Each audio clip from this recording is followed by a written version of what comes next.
Fala galera, continuando aqui a nossa brincadeira, vamos aprofundar essa parte do verbo com o pronome se. Se liga só, vou colocar aqui uma telinha em branco para nós entendermos essa diferença aqui, aliás eu vou até voltar aqui, para nós entendermos o porquê de numa situação o verbo ser transitivo indireto e pedir um objeto indireto e na outra o verbo ser transitivo direto e ao invés de pedir um objeto direto, trabalhar com um sujeito. Isso se deve à questão das vozes verbais, pois o verbo transitivo direto, ele pede objeto direto na voz ativa. Na passiva, ele vai trabalhar com o sujeito, porque o cara que sofre a ação verbal na ativa é o objeto direto, e o cara que sofre a ação verbal na passiva é o sujeito. Então, no fim das contas, é muito importante a gente entender essa dinâmica. Vamos lá. Nós temos três vozes verbais. Nós temos a ativa, a passiva e a reflexiva num primeiro momento. Aí, eu já mencionei, mas vou frisar aqui. A ativa, teoricamente, é aquela na qual o sujeito pratica a ação. A passiva, teoricamente, é aquela na qual o sujeito sofre a ação. E a reflexiva, teoricamente, é aquela na qual o sujeito pratica e sofre a ação em si mesmo. Mas rola uma ramificação dessa reflexiva que a gente chama de recíproca. Então, uma quarta voz. Vamos ver através de exemplos para ficar mais claro. Eu coloco assim, ó, Pedro comeu o bolo. O bolo foi comido por Pedro.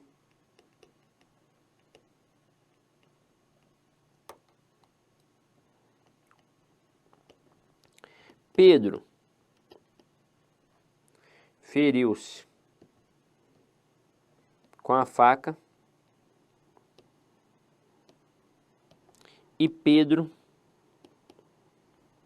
e Joana se beijaram.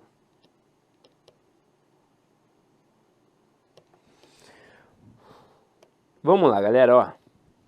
No fim das contas, nas provas, quando trabalham questões de vozes verbais, o que importa mesmo é a ativa e a passiva. É isso que o cara quer. Então, nós devemos nos preocupar com quem pratica, com quem sofre a ação. As outras aqui são galho fraco. Veja a frase 3. Pedro feriu-se com a faca. Quem foi que praticou a ação de ferir? Pedro. E quem sofreu a ação de ser ferido? Pedro. Então já aprendi o que é PA, já aprendi o que é PIS e eu acabei de aprender o que é uma partícula reflexiva, que também pode ser chamada de pronome reflexivo. Porque é como se eu dissesse que Pedro feriu a si mesmo, que Pedro feriu a si próprio. Então, neste momento aqui, nós estamos diante de uma voz reflexiva. Agora, na próxima, Pedro e João, né? Vou botar Joana. Ah, deixa aqui, ó, Pedro e João, tanto faz. Pedro e João podem se beijar também, qual é o problema? Então, vamos lá. Pedro e João se beijaram. Mas se você quiser colocar Joana, pode colocar também. Pedro e João ou Pedro e Joana se beijaram, ou Pedro, João e Joana se beijaram, sei lá, é o poliamor. Então, nesse momento aqui, ó, Pedro e João se beijaram. Veja que o Pedro praticou a ação de beijar e sofreu a ação de ser beijado. E o João praticou a ação de beijar e também sofreu a ação de ser beijado. Então, aqui, ó, este se vai ser um pronome recíproco, porque rolou simultaneidade, reciprocidade. Para ter reciprocidade tem que ter isso daqui. Detalhe, não necessariamente precisa aparecer um sujeito composto. Eu poderia ter colocado os alunos se beijaram. Não tem a noção de reciprocidade, de multiplicidade, de simultaneidade? Tem, então seria reciprocidade. Agora, vamos lá, vamos voltar para quem realmente é importante. Para a passagem da ativa para a passiva e vice-versa, tá?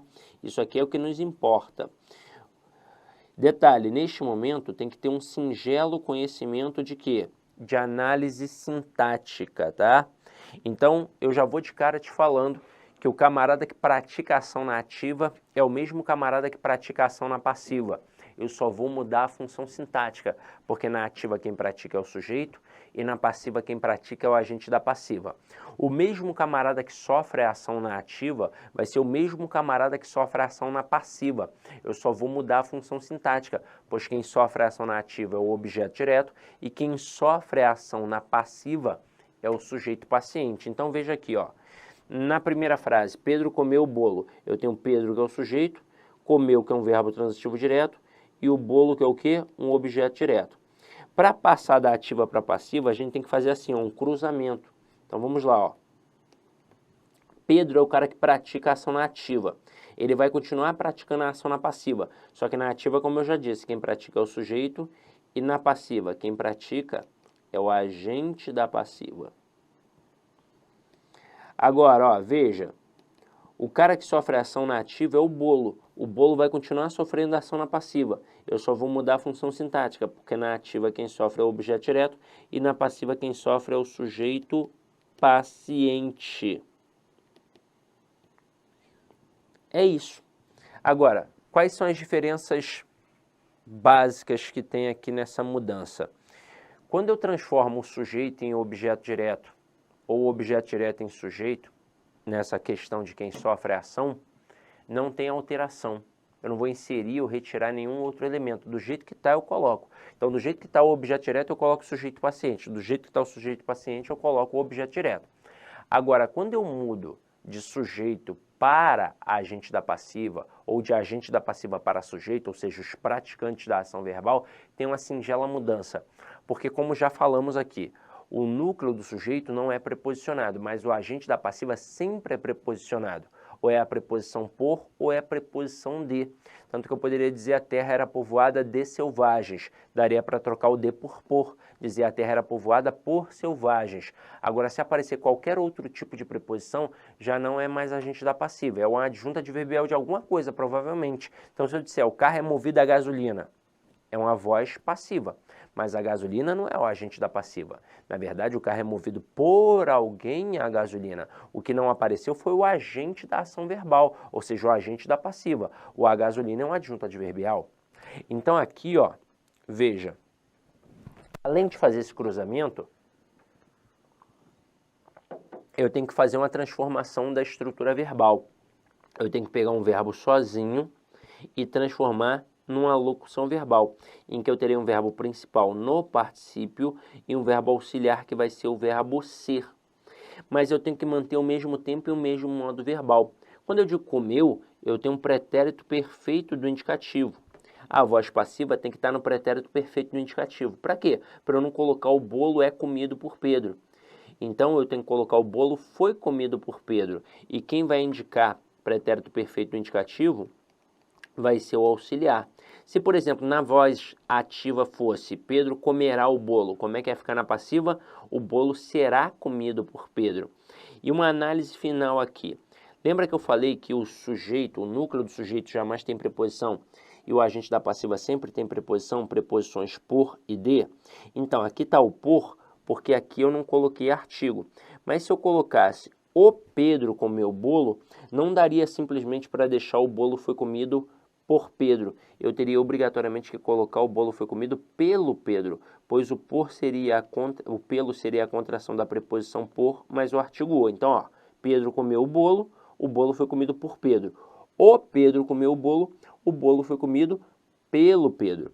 E aí veja como é o comportamento do verbo transitivo direto.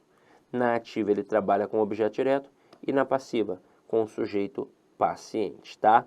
E aí, pensando nessa voz passiva, só para deixar mais clara ainda, nós acabamos de ver que ela pode ser analítica, com a locução verbal, frisando verbo auxiliar, verbo principal, verbo no particípio, claro, essa terminação em ad e ido, e o verbo auxiliar, o verbo ser. E tem a voz passiva sintética, que a gente também pode chamar de voz passiva pronominal, que vai ter verbo mais pronome ser. São quaisquer verbos? Não. Ou é o verbo transitivo direto, ou transitivo direto e indireto, mais este pronome ser, que vai fazer esse pronome ser uma PA, partícula passivadora, ou pronome passivador, que faz ter um sujeito que paciente, como a gente já viu, tá? É isso, galera. Então, ó, só para testar aqui uma etapa final. Se eu colocar assim, ó, aluga-se apartamento. Quem aluga, aluga alguma coisa. Ah, vamos voltar para cá, ó. Botar aqui, ó. Botar uma tela em branco. Sumiu.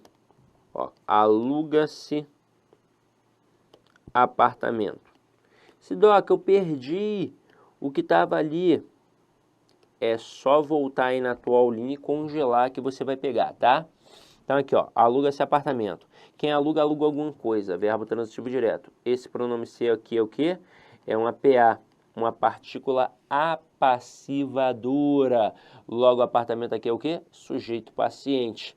E se eu colocar apartamentos, eu posso deixar aluga-se apartamentos? Não, eu tenho que colocar agora alugam-se apartamentos. Se eu colocar, por exemplo, vive-se bem aqui. O verbo agora é um verbo intransitivo, pois nesse contexto quem vive simplesmente vive.